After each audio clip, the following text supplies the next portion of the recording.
Hello, I'm Kay Terera. And I'm Jayne Terera. And yes, you are seeing double. Welcome to Crowned by Nature, the show that celebrates natural hair whilst inspiring you to live your life like the queen that you are, naturally. In every episode, you'll get to meet an incredible lineup of women with dazzling crowns on their heads and even more dazzling stories to keep you inspired and motivated for success. So, sit back, Let your hair down. it's time for Crowned by Nature. Our very first guest is a truly exceptional young woman. She has the magical combination of having a voice for radio and a face for television.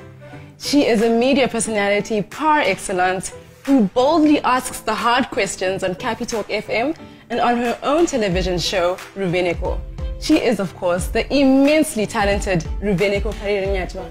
Ruby, welcome to the show. Thanks for having me, Kay. That's quite an introduction there. Well, it's all true. Wow, thank you very much. I appreciate it. So first things first, is that your hair? Yes, ma'am.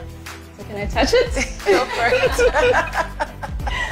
Well, what is your response to the can I touch it phenomenon? You know what? From a black person, it's a little bit offensive. I think that when you go on a natural hair journey and people see your hair the way it is, the first thing they'll be like is how, you know, even your hair, the way it's wrapped and tucked and, you know, styled. People will be like, Exactly.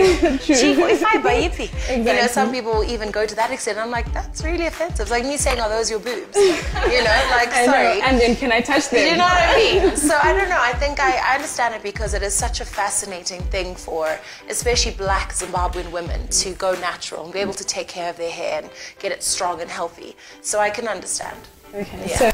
so can you tell us a little bit about why you decided to go natural? I went natural because I had a very inspirational conversation with a family friend, Dr. Solomon Guramatunu. Wow. And anybody who is watching who knows him will understand exactly what I'm talking about. He's a man who was simply over lunch at their family lunch, and we were talking, and he said, Ruvheneko, have you ever just stood in front of the mirror in your beauty with what you are without any tails on your head and just appreciated the woman that you are? Wow. And I was like, no, I go to the hair salon, get a weave out, and then in the same hour get another one back in. And he just basically talked me through self-appreciation, self-love, natural beauty, and he really got into my head, to be very honest with you. And when I went home after that, when I undid my hair, that hairstyle that I had, I went out to an Econet event actually for the first time with my hair just like that. And it was very short at the time.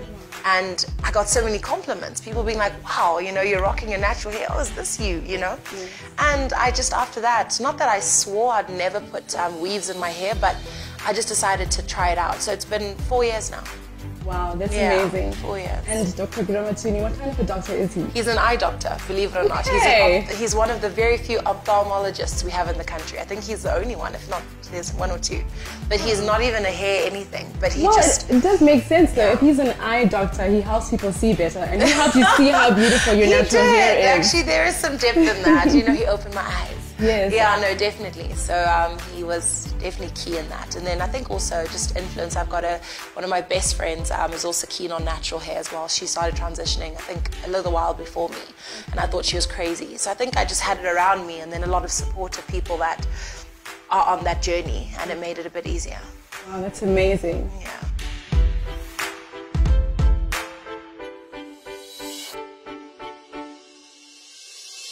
Want to know how I achieved this curly fro? I swear by perm rods. A perm rod set gives you a nice, fluffy, curly fro. When you look at the natural hair, there's also this debate about natural hair versus weaves. But is it one or the other? You know, and is this debate absolutely necessary? You know what? I think the natural hair movement comes strongly, and we can't take that away, from the feminist types. Feminist women that are very staunch in their Africanness and their beauty and their ethnic, orientation. And so to mix the two, given the roots of going natural, it doesn't work. You're either a naturalista or you're not. Yes. those that want to live the best of both worlds, they can go for it. I mean, I'm very open to that. But for me, especially because I realized that I was inspiring people along the journey, family as well, just saying, wow, why isn't that natural, you know? So I think if you're going to be part of that movement and call yourself a naturalista, then I think stay true to it. Because there is a deeper meaning in going natural. There is a self-appreciation to say, ndakadai ndakakwana, as opposed to, okay, but then sometimes I'll get a weave because it works, because klimchato, you know? So I think we need to be sure and define, but if you're not going to be full-on naturalista and on this side, and if you want to toe the line, then that's fine too. I'm not a judgmental person. I think everyone, each their own. Who's to say I'll never get a weave again? I don't know what the future holds, but for now, I think if you do one thing, do one. And let it be a movement, and we do it together, you know, and make it have an impact. True, and as women, we should support each other. Exactly. Acceptance is also part of it, I think. And of course, you are slaying in your career. You are a queen. Wow. So do you have any tips for our viewers on how they too can be queens in their own chosen domain? I think that's exactly it. Your question is the answer. Okay. Find your own chosen domain. I find that, you know, I was just at the UZ now and it's orientation week. So these two girls came running after me, Ruby, oh, you know, we love you, great. I want to be like you. And I'm like, okay, that's fine, but are you talented in this? How can I help? I can mentor. I definitely can. I've got a mentorship program. But for me, it's about finding that, again, back to how spiritual I can be and how spiritual I am. It is answering to your call. Everybody has that call. You can go to school to study certain things. You can go study to be an accountant. You can maybe do the accounting job for 4 years. But at some point, that light is going to dim within you and you're not going to perform to where you're supposed to perform. And I think it is important for all of us. Some people die not knowing their purpose. And for me, that's the biggest tragedy. So I think instead of looking at somebody and saying, that looks great, I think I can do that, or I want to do that, be sure that it's for you.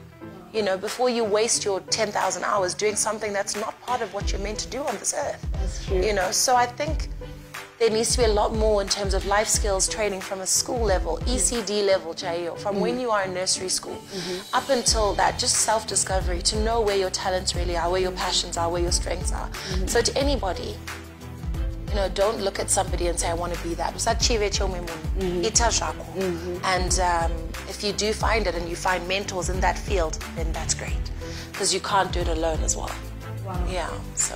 I couldn't have said it better myself. It's all about finding who you are. And just echoing what you said about keeping positive energy around you. It's important, especially as women. Yes. Thank you so much, Ruby, for your insights. They've been extremely helpful. You're welcome. Thank you, Kay.